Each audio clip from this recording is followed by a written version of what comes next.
پرانی آیات: اے ایمان والو، تم پر بھی روزہ فرض کیا گیا ہے جس طرح تم سے پہلے والوں پر فرض کیا گیا تھا تاکہ تم تقویٰ حاصل کرو۔ ایمان والو، تم پر روزہ فرض کیا گیا ہے جس طرح تم سے پہلوں پر فرض کیا گیا تھا تاکہ تم اللہ سے ڈرنے والے بن جاؤ۔ یہ گنتی کے چند دن ہیں، اس پر بھی جو تم میں سے بیمار ہو یا سفر میں ہو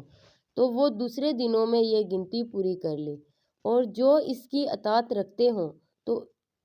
ان پر ہر روزے کا بدلہ ایک مسکین کا کھانا ہے۔ پھر جو شوق سے کوئی نیکی کرے تو یہ اس کے لیے بہتر ہے، اور روزہ رکھ لو تو یہ تمہارے لیے اور بھی اچھا ہے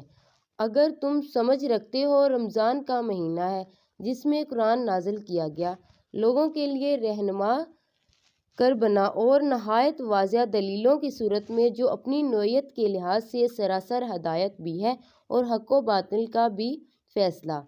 سو تم میں سے جو شخص اس مہینے میں موجود ہو، اسے چاہیے کہ اس کے روزے رکھے، اور جو بیمار ہو یا سفر میں ہو وہ دوسرے دنوں میں یہ گنتی پوری کر لے۔ اللہ تمہارے لیے آسانی چاہتا ہے اور نہیں چاہتا کہ تمہارے ساتھ سختی کرے، اور اس لیے تم روزوں کی تعداد پوری کرو، اور اس لیے کہ اللہ نے جو ہدایت تمہیں بخشی ہے اس پر اس کی بڑائی کرو، اور اس لیے کہ تم اس کے شکر گزار بنو۔